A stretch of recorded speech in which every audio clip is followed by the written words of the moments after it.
Good afternoon, everybody. Shavua Tov, and welcome to the Israel Brief, brought to you by Lay of the Land. I'm your host, Raylene Marks, and as you can tell by my accent, I'm originally from South Africa, and it would be completely remiss of me not to have said today congratulations to the Springbok rugby team who have taken or have won this year's World Cup rugby tournament in Japan.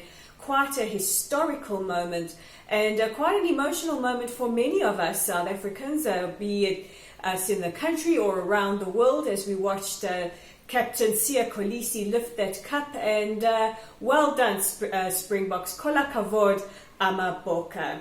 That's my mix of Hebrew and Zulu, in case anyone was interested. But for us here in Israel, it was quite a serious weekend.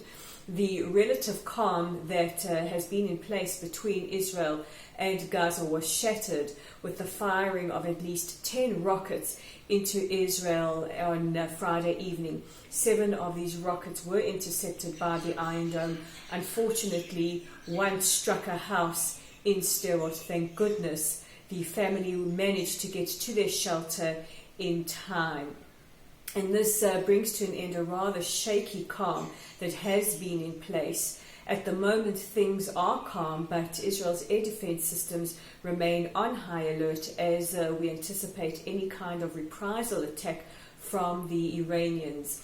And the IDF have said that they are prepared for more long-range missiles to be fired from the Gaza Strip into Israel. And at this moment where we're still in negotiations for a government, the Netanyahu-led administration has taken a lot of criticism for their handling of this latest flare-up on the border.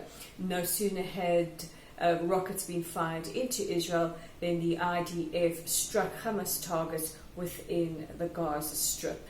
And I don't envy anybody who's in the position of deciding how to respond to these rocket attacks. And while we're talking negotiation and leadership, in a poll that was taken just yesterday, the majority of Israelis indicated that they would be quite happy for whatever party they voted for to be led by, or to fall in a coalition led by Benny Gantz, who is currently tasked with forming a government.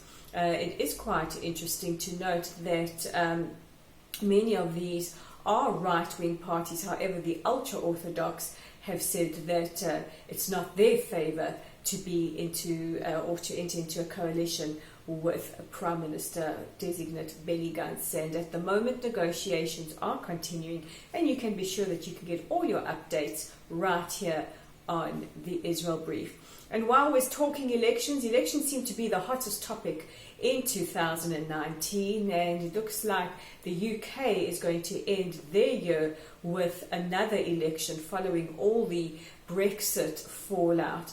And Jeremy Corbyn, who is the leader of the UK Labour Party, who has taken a lot of criticism for incidents and allegations of anti-Semitism within the Labour Party and for his participation and reluctance to do anything about it, said yesterday that British Jews have nothing to fear should the Labour Party win the election. Now, this comes after a damaging report, front page of the Daily or the Sunday Telegraph yesterday in the UK, saying that the majority of Jews say that should Jeremy Corbyn and his Labour Party win the election, they would leave the country. And at the moment, only 7% of the UK's Jews are in favour of voting or have indicated that they are prepared to vote for the Labour Party.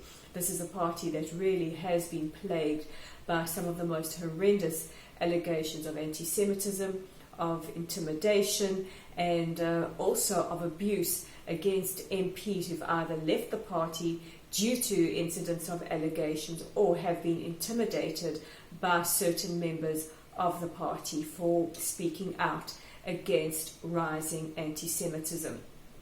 Jeremy Corbyn does not enjoy the confidence of British Jews. He has been known to fraternise with members of Hamas and Hezbollah, and his infamous laying of a wreath at the graves of the perpetrators of the Munich terror attack has, as you can imagine, dulled or ended any confidence that any Jewish citizen would have in him as a leader, not to mention the party's stance when it comes to Israel and the adoption of the International Holocaust Restitution Agency's definition of anti-Semitism.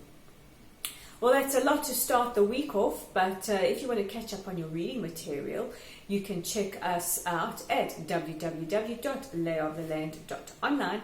You can read my article on who loses when you boycott Israel, and I'll give you a major hint, it's not Israel. If you miss it on our website, you can catch it on our Facebook page.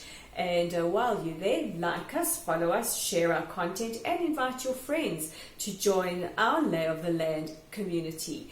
We also have a YouTube channel where you can get your daily edition of the Israel Brief and help get Israel's narrative out there simply by clicking on the subscribe button and sharing the video.